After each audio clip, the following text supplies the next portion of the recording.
Hello everyone and welcome to my channel, and today I'll be reading a multi-character listener by me. So let's get into it. Neuvillette.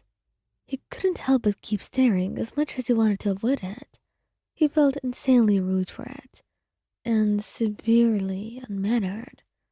But no matter how many times he tried to avert his eyes, they always kept going back to your thighs and your revealing shirt. The short clothes you were wearing. It wasn't safe for him to see you like this, especially for the first time.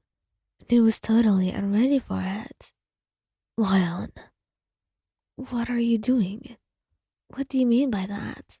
I'm not doing anything, you say, feeling a little bit confused. But then he gets up, advancing towards you, and you blush, feeling a little bit nervous. Until he's pinning you to the wall, frowning. You're just trying to tease me, aren't you? No, Neuvillette. What are you doing? Come on, just let it go, you say, blushing brightly. His face is so close to your own, and you can tell from the heated gaze that he was casting on you right now that there were many thoughts in his head, and many of them were about you. About how much he wanted you, and you felt your blush deepen. Neuvillette, come on. There's no need to pin me like that. But I want you. I really want you, Mayan, and you just keep trying to get on my nerves. Well, I am sorry.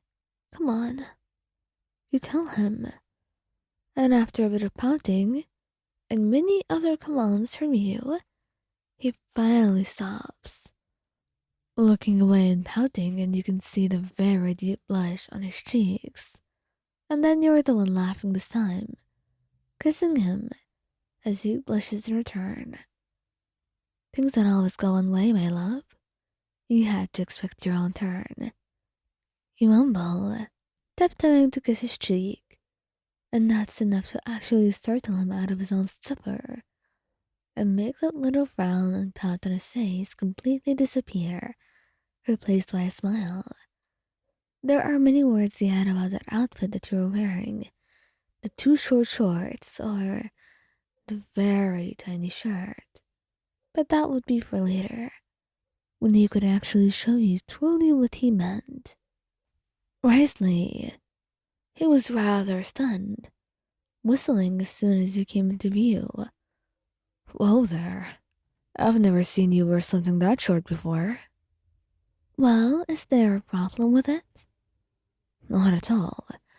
In fact, the problem here is not the outfit itself, but it's rather me. I'm seeing that beautiful outfit, and I want something. Ask away then, Wriothesley, you say, teasing, but you're blushing and he knew that, even if it was very faint. I want to ask for you. Would you let me mark that beautiful skin? You laugh softly, blushing. Well, if you really insist, then I guess I can't truly disagree, you say, and that's all the acceptance that he needs. And before you know it, he's sitting right next to you to the couch, leaning down and pressing soft kisses to your thighs before biting into them. His bites are gentle and slow at first, but before you knew it, he was leaving marks, making you whimper and blush brightly as you muffled yourself with your hand. And once he was done, looking at the bruises that were littered on your body, he smiled to himself, satisfied. Now I have no one else to thank but you, darling. Thank you for allowing me the pleasure to do this. You blush, smiling.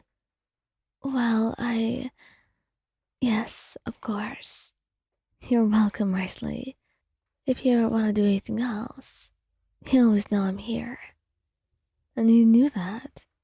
And in fact, he may just want more things from you in the future, just because he loves to spoil you and show you his own love. Sometimes, He just likes asking about things in a weird roundabout way, even though he knew it would be very open if he just marked you up straight away. Arlecchino. Arlecchino was truly enjoying herself looking at you like this. Seeing you wear short clothes was the best thing in her life, and she simply enjoyed it in silence. At least, she thought she was doing the best thing she could when she was just looking at you. But when you eventually noticed her stares and confronted her about it, she couldn't just limit it to stares anymore. She was doing her best, trying not to stare so much, not to look at you in a way that made you uncomfortable. But, of course, she desired control over her situation here. And what better way to start it than by reminding you of your place with her? Come on here. You know who you belong to. Surely you will let me mark you up. Just to give you a little reminder. And of course, you could not really deny that, could you? You belong to her. Your heart did as well, just as she belonged to you, no matter how much she didn't like saying. She was very difficult, and someone who truly hated vulnerability. She couldn't see herself as someone vulnerable, even within this relationship that the two of you had. But that was something that you would have to work on. For now, you just nodded, letting her bite your thighs, leaving a bruise into them. And as you blushed, tracing the marks she left behind with your thumb, you could only smile. I love you, Arlecchino. I truly am yours. She smiled widely at that, wrapping her arms around you and pulling you close, so you were resting against her chest. You are mine. You truly are.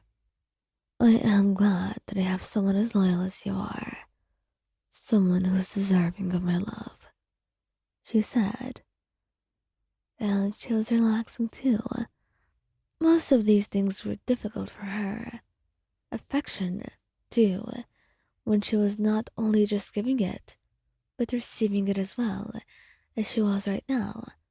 Your arms wrapped right back around her, with your fingers running through her hair. But she eventually got used to it. And even though she didn't like saying it, she craved it as much as she craved giving you love. She wanted it from you as well, and you could definitely see it in her relaxed shoulders, or the way she leaned on you.